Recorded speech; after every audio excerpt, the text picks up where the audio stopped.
Gracias, senadora presidenta. Señor secretario Luis Miranda Nava, bienvenido al Senado de la República. Saludamos también con mucho gusto al compañero subsecretario Eviel Pérez. Bienvenido nuevamente. Bienvenidos a este ejercicio de rendición de cuentas sobre el estado que guarda la política social del país. A nombre del grupo parlamentario del Partido Acción Nacional, quisiera empezar señalando la importancia de esta comparecencia para analizar las acciones y advertir los pendientes de esta administración en materia de combate a la pobreza, de atención de los sectores más desprotegidos y los avances para garantizar derechos como la educación, la salud, la alimentación, la vivienda, el trabajo y la seguridad social. Frente a ello, nuestra preocupación en advertir un informe más donde el apartado México Incluyente se compone nuevamente de numerosas páginas llenas de numeralia que desafortunadamente no se traducen en mejores resultados respecto a la tarea de disminuir y atender la desigualdad social y abatir las grandes carencias que existen en nuestro país. Consideramos que lo importante no es reportar aproximadamente 100 hojas llenas de cifras, si la cifra que no se reduce es la que contabiliza los más de 55 millones de mexicanos en situación de pobreza o los más de 11 millones de mexicanos en condición de pobreza extrema.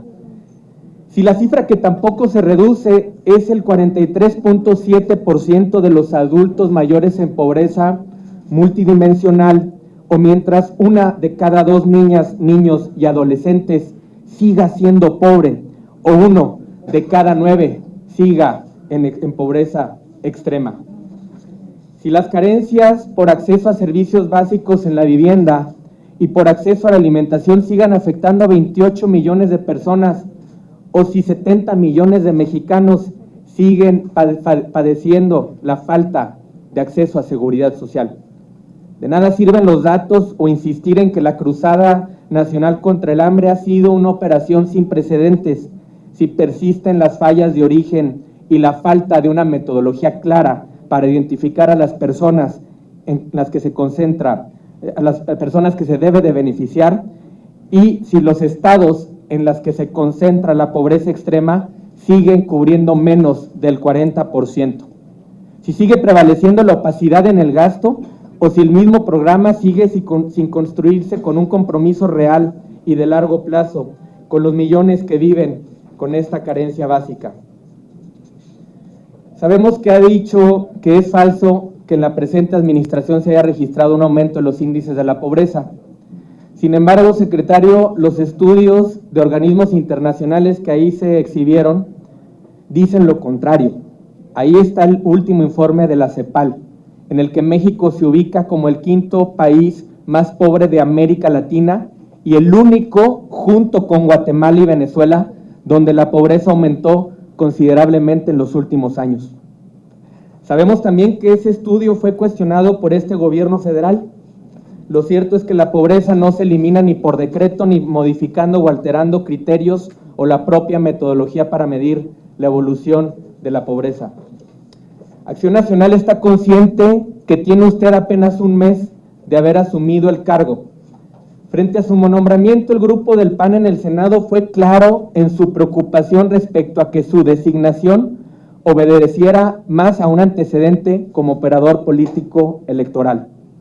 Fuimos puntuales en señalar que el mensaje de este gobierno frente a los siguientes 2 años electorales parecía ser muy claro. No dudarían en hacer uso de la dependencia a su cargo y de los programas sociales con fines electorales. Menciono esto porque tan solo hace unos días en el municipio de Huixquilucan, en el Estado de México, se llevó a cabo la entrega de despensas y de miles de tarjetas bancarias con supuestos apoyos de 2,700 pesos. Una clara muestra del uso que advertimos que podría darse en la secretaría que hoy encabeza a los recursos públicos y a los programas sociales para incidir indebidamente en los próximos procesos electorales. Por ello, secretario, nuevamente el llamado a conducir la política social de este país dentro del marco de la ley.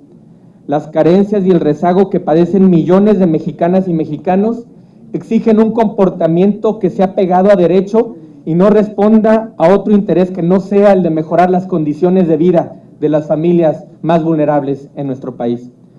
Este llamado también lo hago en representación del Estado de Coahuila, otra de las entidades en las que habrá proceso electoral el siguiente año, en la que no faltará la tentación de operar electoralmente a través de programas sociales. Un estado en el que usted sabe, el gobierno estatal incluso se ha endeudado para intercambiar despensas a cambio del voto, aprovechándose de la vulnerabilidad de las familias más desprotegidas en mi estado. Coahuila es un claro ejemplo de que estas prácticas con fines electorales tienen malas consecuencias. En el estado, el porcentaje y el número de personas en situación de pobreza ha aumentado. Tan solo en los últimos 2 años se han sumado 885,800 coahuilenses a la condición de pobreza, en la que ahora vive el 30.02% de la población coahuilense en estos momentos. Lo mismo ocurrió con el caso de la pobreza extrema en Coahuila, que aumentó de 92,700 personas a 109,700 en esta situación, o el índice de vulnerabilidad por ingreso, que incrementó de 699,000 a 710,000 coahuilenses, lo que nos convierte en el tercer estado con mayor población vulnerable por ingresos.